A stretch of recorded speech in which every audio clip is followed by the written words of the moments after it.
ProLegal surge hacia el 2005. eh, es parte de una organización más grande, se llama ProDerechos, y ProLegal es el área que trabaja el tema de drogas, de esa organización más grande que es ProDerechos. Bueno, nosotros hacíamos un análisis de que en Uruguay había determinados elementos que faltaba profundizar en el trabajo. Que hay determinados temas que la izquierda ya trabajaba, que es la distribución de la riqueza y las cuestiones más materiales, pero había todo un conjunto de elementos más, digamos, eh, de la cultura que la izquierda uruguaya no los trataba. Y bueno, eh, ahí surge ProLegal como una organización que busca profundizar y cuestionar elementos que hacen a la cultura, digamos, nacional. Surge tal vez de manera reactiva, pero legal, ¿no? Frente a ciertas injusticias que principalmente como jóvenes veíamos en el pasado en torno al tema de la legalización de la marihuana, ¿no? Y surge con esa reivindicación, la necesidad de legalizar la marihuana y de a poco, después de varios años de ir estudiando el tema, nos fuimos dando cuenta que en realidad hay toda una construcción por detrás, digamos, ¿no? Hoy te estamos planteando la regulación del mercado, que no es lo mismo que legalizar la marihuana, y además estamos planteando la necesidad de transformar la política de drogas en todo el mundo, ¿no? No solo en toda América y en todo el mundo. Terminar con lo que se le llama prohibicionismo y pasar a otra estrategia después de que hay cierto consenso en que el prohibicionismo ya fracasó, ¿no? Muy sintéticamente, tal vez la historia de ProLegal específicamente comienza organizando la marcha mundial por la legalización del cannabis junto a otras organizaciones con las que hoy seguimos trabajando y al mismo tiempo organizando mesas de debate con académicos, con políticos para que expongan lo que tenían que decir sobre el tema y en un momento como que nos concentramos allá por el 2011, 2010, 2011, nos concentramos en organizar el primer debate nacional sobre drogas. Fue una instancia pelotuda, bastante grande, de 3 días, que fue en la Intendencia de Montevideo. Y bueno, ahí con especialistas nacionales e internacionales organizamos como el primer debate en torno a la temática, junto con otras organizaciones sociales que fueron el Abrojo y el Sur, Instituto de Estudios Legales. Y ahora estamos trabajando más de cara a la movilización social, ¿no?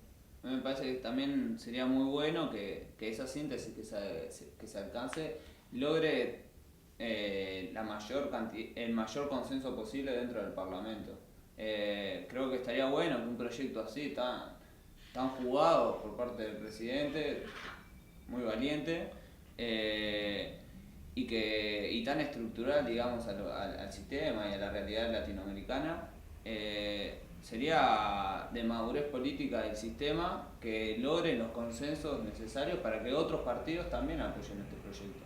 Esto sí, es atacar una cuestión de raíz, de fondo, el narcotráfico.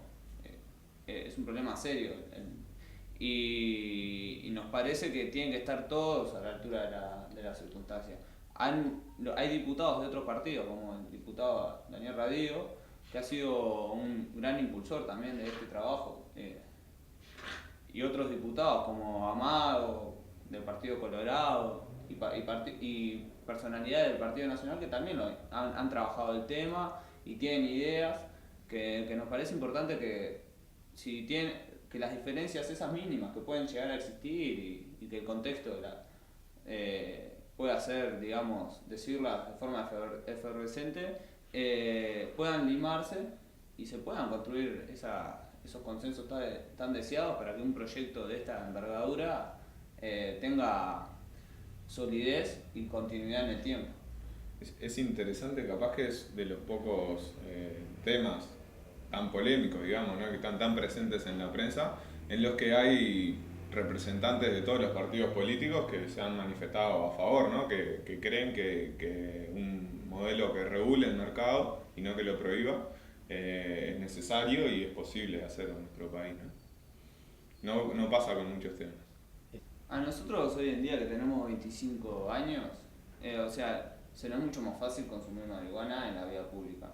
El gran desafío y el gran enfrentamiento lo dieron generaciones mayores a nosotros. Ellos que hoy en día tienen entre 35 y 40, ellos fueron los primeros que iniciaron, digamos, este camino.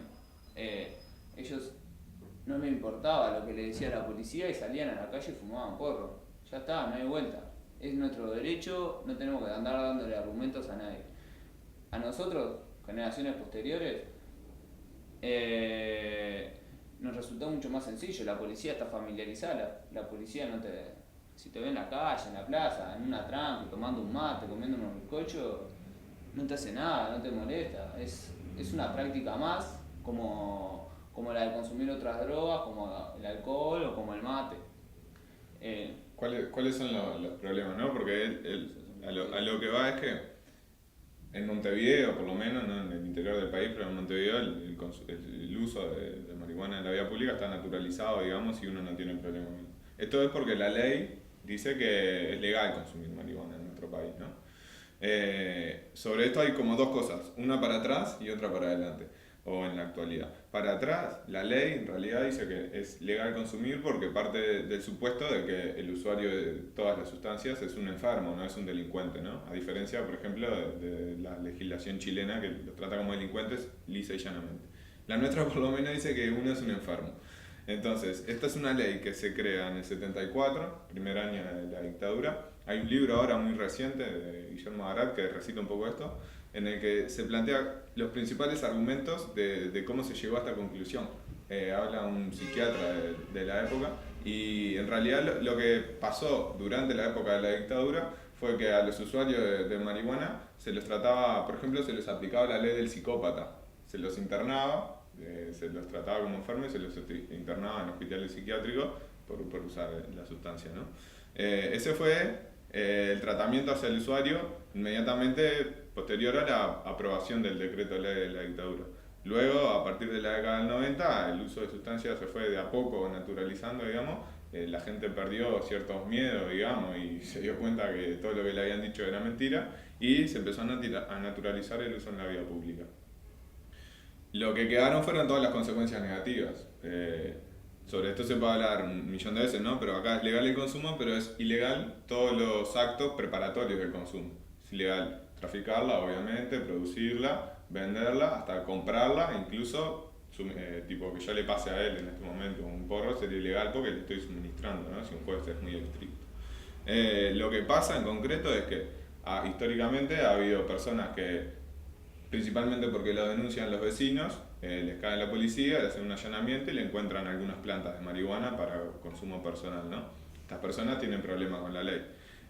Otra cosa que pasa, es un dato interesante, es que en 2010 en nuestras cárceles había cerca de 600 personas, principalmente jóvenes, probablemente jóvenes vulnerables, de sectores socioeconómicos desfavorecidos, que están presos por tener menos de 10 gramos de marihuana. Dentro de esto puede haber muchísimas cosas, ¿no? Probablemente haya muchos usuarios, probablemente haya mini traficantes, digamos. Seguramente no hay ni un gran narcotraficante, pero eso por eso.